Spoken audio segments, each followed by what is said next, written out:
you promise her something? You know I ain't losing on my mom's birthday. Errol, same question to you. What does it mean to be victorious on the 29th? But more importantly, what does it mean to get that victory over Terence Bud Crawford? It means everything.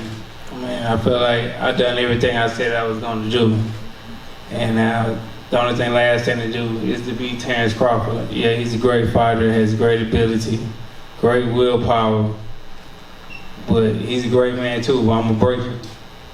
And I'm gonna show everybody why I am the best fighter in boxing, period. And show everybody why I am the #1 guy in boxing. Yeah, he gonna come and fight, but I'm gonna break his will. I'm gonna break him mentally, physically, and just show people why I am a great fighter. Despite what I've been to, the adversities and things like that, I always kept on the same path, and to be the undisputed welterweight champion of the world. That's been a lifelong dream of mine. Been something I've been wanting for a long time, something I've been clamoring over. And regardless of any situation, I always stayed the course and knew that this fight was gonna happen and that I will become victorious. Errol, let me follow up on that. Because listening to Bud, he says, listen, you may talk about his resume, but he's been undisputed before. So this is nothing new to him. Therefore, he's coming in, already been there at the pinnacle. This is new to you. Your response to that? I mean, that's cool, but I'm not the guy he fought to become undisputed. I'm not that guy. You know, I feel like that guy was not that good. You know, Regis started him in the first round too. Two-time world champion. Regis started him in the first round too, man. Like, who that guy beat to be a 2-time world champion? He beat 2 champions. Who? He beat Troy Arnowski and he beat Ricky Burns, which was a 3-time world champion. Troy who? Come on now, man. Come on, man. I think he went to Russia and beat him, and I think he went to Scotland and beat him. Then Come on, man. He tried to be great and come to Omaha and beat me. I don't think you fought nobody that was a 2-time world champion. We ever been tested, he got stopped. I don't think you ever fought a champion that was two-weight divisions, right? It doesn't matter. All the titles I took from the champions. So what you saying? Okay. Every title I took, Sean Porter, champion. He was a one-time, one-weight champion. It don't matter. I'm taking it. I'm taking it. Well, you got the opportunity. Like I said, you line them up, I'm gonna knock them down every time. It don't matter what happens, personal life, whatever. Hey man, give me him. You sure you want him? Yeah, this is easy work. Get him out. This ain't no easy work. Hey, you want him? Here. Yeah. Oh, I know it's not easy work. I definitely know it's not easy work. Okay. I definitely know that. I ain't that naive. I'm realistic. Okay. I love this because one of the things you made when we were in LA, Bud, you said, hey, look, this guy is so-called the big fish, but I'm gutting him on July 29th. Talk to us about that. Well, you know, I like to go fishing. Everybody knows that those are my hobbies. Man, that's cat. He's not catching me with no fishing pole. Hey, listen. I'm big. He's catching me with no fishing pole. What does it look like catching Moby Dick with a fucking fishing pole? They all been caught before. Now with no fishing pole. Every last one of them. And July 29th, he gonna be caught too. I got a big enough hook for him. I'm already reeling him in. July 29th, I'm gonna put him on the bank. I'm gonna put him on the bank. I'm gonna gut him and I'm gonna fillet him. Like I said. Submarine. All right, we gonna catch him. Well, matter of fact, we already caught him. We just reeling him in right now. And July 29th, that's when we're gonna get him to the bank. Probably weigh him, you know, put him on a scale. You ain't got a scale big. Chop his head off. Cut him from, you know, the gut, the little butt up. You know what I mean? Take the little vice grips, pull the skin off, take the little knife. It don't even sound good. Let me ask you this. Let me ask you. Y'all like fish? Yeah. How many of y'all like fish? Yeah. I bet your pops like fish too. You like fish, don't you, pops? Come on, you can say you like fish. You know what I mean? Your son, the big fish, so he love fish too. You know. So we gonna give his pops a Yeah, hey, yeah. We Jamaican, man. We smoke bud. You already know how that go. We legal in Vegas too, so we gonna smoke your ass up. Hey, y'all do smoke. We gonna roll you up and smoke you up too, man. Hey, y'all get that new bud strand, man. Hey, but you know the crazy part about it is, you know what I mean? Y'all do smoke bud in Jamaica. I forgot. But this ain't new bud strain. This ain't no bud. This ain't no kind bud. You feel me? This ain't the bud that you just can buy on the streets. It's that marinated bud that you hit one puff, you might be seeing stars like how high. Just know. Terence, man, He talking about whack. We don't do that. You're victorious on the 29th. You will be We don't smoke whack. the first male to be undisputed in 2 different weight divisions. Yes. What does that mean to you? Well, it's gonna mean everything to me July 29th. And I can guarantee you, July 29th, you're gonna see a Terence Crawford that you have never seen before. Everybody always asking me, is this the best Terence Crawford? And I said, no, I got a lot to show. Errol may be that fighter to bring the best out of Terence Crawford. We shall see. Errol, he said he's going to show on the 29th that this is the Bud Crawford era. What are you showing on the 29th? Man, he can show what he want to show. You know, it might be his era after this fight. You know, after I beat him, you know, he might go on and, you know, win other titles and go up the weight class and win some more titles and, you know, do what he do. But he's not winning July 29th. So he can go and stop that nonsense. What does it mean to you to be the first undisputed welterweight champion in this Horbelt era?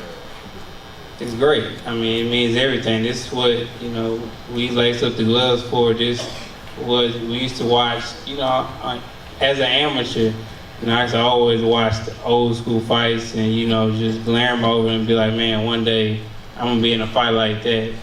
And I used to watch something called Legendary Nights from HBO where they're talking about Sugar Ray Leonard and Tommy Hearns, not the fight, just the events that happened before the fight and showing the press conferences and the weigh-ins and showing the training camps and how it was. So, you know, I'm finally in the same scenario that the fights I used to watch back then, and it's just a great feeling, man, just to be in those shoes and, you know, seeing that and seeing everything come into existence and knowing that I can be the first ever undisputed welterweight champion of the world. And, you know, despite all the disses and the back and forth I go with Terence Crawford, you know, at the end of the day, I'm not gonna lie, there is, you know, it is a respect there, you know, for him. But all that comes out the door once it's fight night and before the bell ring, but once the bell ring, the respect definitely goes out the door.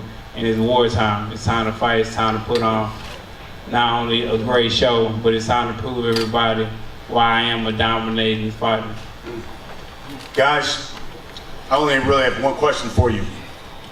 And this is for, obviously, the media here, people watching. Hell, they're streaming this in Times Square right now.